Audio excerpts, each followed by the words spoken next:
Hello friends, welcome to Teach and Learn channel. So today we are going to discuss about the distance and displacement. Distance and displacement क्या होता है, आज हम इसके बारे में डिटेल में पढ़ेंगे। तो पहले हम पढ़ते हैं डिस्टेंस के बारे में।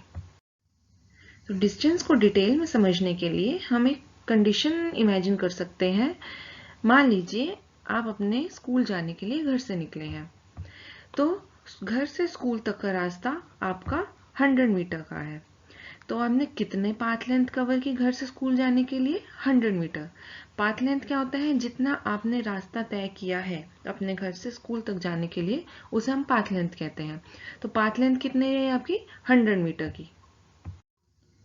अब हम एक और कंडीशन कंसिडर करते हैं कि नेक्स्ट डे मान लीजिए आप जब स्कूल जा रहे हैं, तो जब रास्ते में आपने देखा कुछ हर्डल्स रखे हैं जिसकी वजह से आपको अपना पाथ चेंज करना पड़ रहा है। मान लीजिए आपने ये पाथ फॉलो किया है जिस वजह से पाथ लेंथ हो गई आपकी 200 मीटर।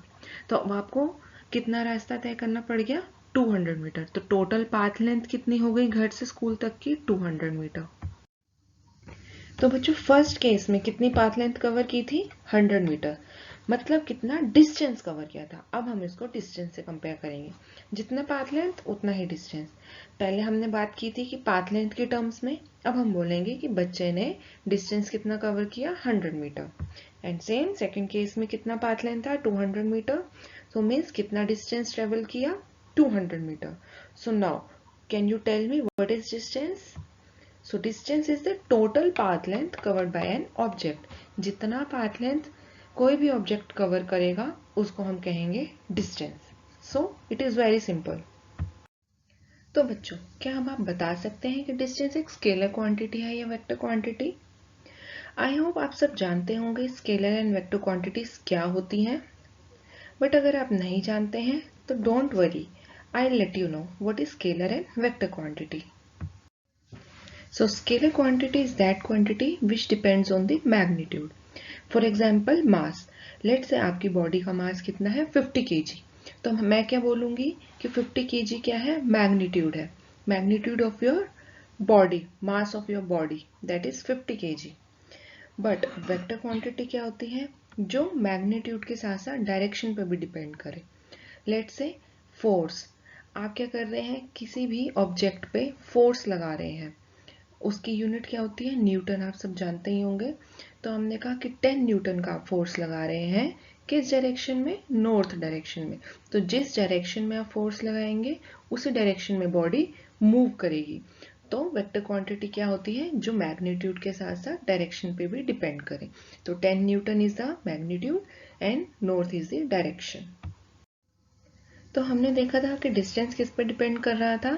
सिर्फ पाथ लेंथ पे. मतलब जितना पाथ था उतना हमने कहा था हमने डिस्टेंस मेजर किया है.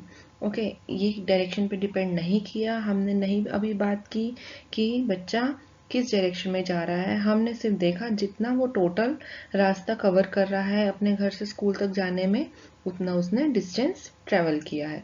So distance depends only on the length of the path covered by an object. It doesn't depend on the direction. So it is a scalar quantity. So now we should also know about the SI unit to measure the distance. It is meter. हमने अभी बात की कि 100 metre 200 metre distance travel किया है. So SI unit to measure distance is meter. चलिए आइए अब हम डिस्प्लेसमेंट के बारे में बात करते हैं. तो बच्चों अभी तक हमने देखा कि अगर आप अपने घर से स्कूल तक जा रहे हो, आपने 100 मीटर का डिस्टेंस ट्रेवल किया है, तो टोटल पाथ लेंथ कितनी कवर की? 100 मीटर मीन्स डिस्टेंस ट्रेवल किया 100 मीटर. अब अगर आप घर से स्कूल गए, स्कूल से वापस घर जाते हो, अगेन आप कितना डिस्टेंस ट्रेवल करोगे? 100 मीटर. तो टोटल डिस्टेंस कितना हो जाएगा? 100 + 100 200 मीटर. बट अब डिस्प्लेसमेंट क्या है? क्या डिस्टेंस और डिस्प्लेसमेंट में कोई डिफरेंस है? आइए पढ़ते हैं. तो बच्चों डिस्टेंस डिपेंड कर रहा था magnitude of the path length covered, but displacement किस पे डिपेंड करेगा? मैग्नीट्यूड के साथ साथ डायरेक्शन पे भी डिपेंड करेगा. आइए देखते हैं. जैसे बच्चा अगर अपने घर से चला स्कूल की तरफ, तो लेट से वेस्ट से उसने ट्रेवल किया ईस्ट की तरफ, 100 मीटर डिस्टेंस ट्रेवल किया. अब उसे स्कूल से वापस घर जाना है तो वो क्या करेगा, दोबारा ईस्ट से वेस्ट की तरफ आएगा। मतलब अब डिस्प्लेसमेंट इस केस में कितना होगा, इस केस में डिस्प्लेसमेंट होगा 0, 100 metre minus 100 metre that is 0 metre, because जहां से उसने अपनी जर्नी स्टार्ट की थी वहीं पर आके उसकी जर्नी एंड हो गई। तो अगर इनिशियल और फाइनल पॉइंट्स जर्नी के सेम होते हैं तो उस केस में डिस्प्लेसमेंट हमारा 0 होता है। तो आपको समझ आ गया होगा कि डिस्प्लेसमेंट मैग्नीट्यूड के साथ साथ डायरेक्शन पे भी डिपेंड करता है।